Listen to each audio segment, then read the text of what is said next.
کیا اب جانتے ہیں وہ عظیم ہستی جو قیامت تک انسانیت کی رہنمائی کرے گی؟ وہ کبھی مکہ کی وادیوں میں بکریاں چرایا کرتی تھی۔ جی ہاں، نبیوں کے سردار نے بکریاں چرائیں۔ مگر کیوں؟ اس میں کیا راز تھا؟ آج کا یہ واقعہ آپ کی زندگی بدل دے گا۔ آخر تک ضرور سنیں میرے پیارے بھائیوں اور بزرگوں۔ آج ہم ایک ایسا واقعہ سننے جا رہے ہیں جو بظاہر بہت سادہ ہے، لیکن اس کے اندر حکمتوں کا سمندر چھپا ہوا ہے۔ یہ واقعہ ہے ہمارے پیارے آقا کے بچپن کا، جب آپ ابھی نبوت سے پہلے کی زندگی گزار رہے تھے۔ مکہ کی تپتی ہوئی زمین، ریت کے ٹیلے، اور ایک ننھا سا بچہ جو دنیا کے لیے رحمت بننے والا تھا، مگر اس وقت وہ بکریاں چرا رہا تھا۔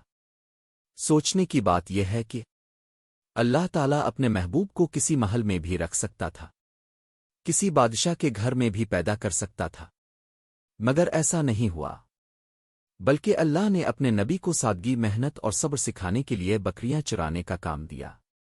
یہ کوئی عام بات نہیں، یہ تربیت تھی۔ حضرت محمد نے خود فرمایا، اللہ نے جتنے بھی نبی بھیجے سب نے بکریاں چرائیں۔ صحابہ کرام رضی اللہ عنہم نے عرض کیا، آ رسول اللہ، کیا اپنے بھی؟ تو آپ نے فرمایا، ہاں، میں بھی مکہ والوں کی بکریاں اجرت پر چرایا کرتا تھا۔ یہ الفاظ ہمیں ایک بہت بڑا سبق دیتے ہیں۔ نبی نے کبھی محنت سے شرم محسوس نہیں کی، بلکہ خود کام کیا، خود محنت کی، اور حلال رزق کمایا۔ آج ہم چھوٹے کام کو حقیر سمجھتے ہیں، مگر اللہ کے نبی نے بکریاں چرائیں۔ بکریاں چرانا بظاہر ایک سادہ کام لگتا ہے، لیکن حقیقت میں یہ بہت مشکل کام ہے۔ ایک چرواہے کو ہر بکری کا خیال رکھنا پڑتا ہے، انہیں ایک ساتھ رکھنا پڑتا ہے، انہیں خطرات سے بچانا پڑتا ہے۔ یہی وہ تربیت تھی جو اللہ تعالیٰ اپنے نبی کو دے رہا تھا، کیونکہ آگے چل کر آپ کو پوری انسانیت کی رہنمائی کرنی تھی۔ جب نبی بکریاں چراتے تھے تو مکہ کے پہاڑ اور وادیاں آپ کے ساتھی ہوتے تھے۔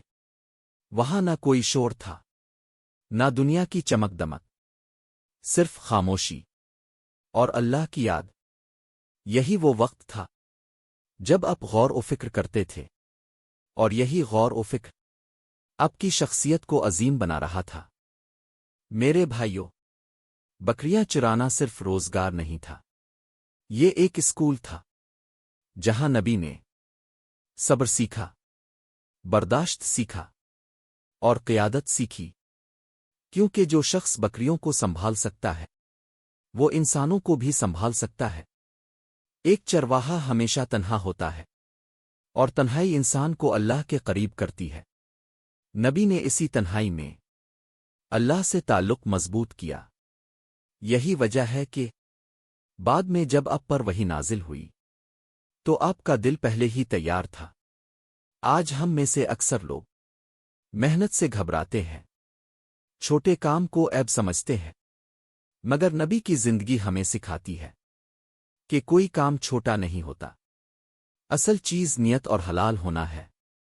جب نبی بکریاں چراتے تھے تو آپ ہر جانور کے ساتھ نرمی کرتے تھے، آپ نے کبھی کسی جانور کو تکلیف نہیں دی۔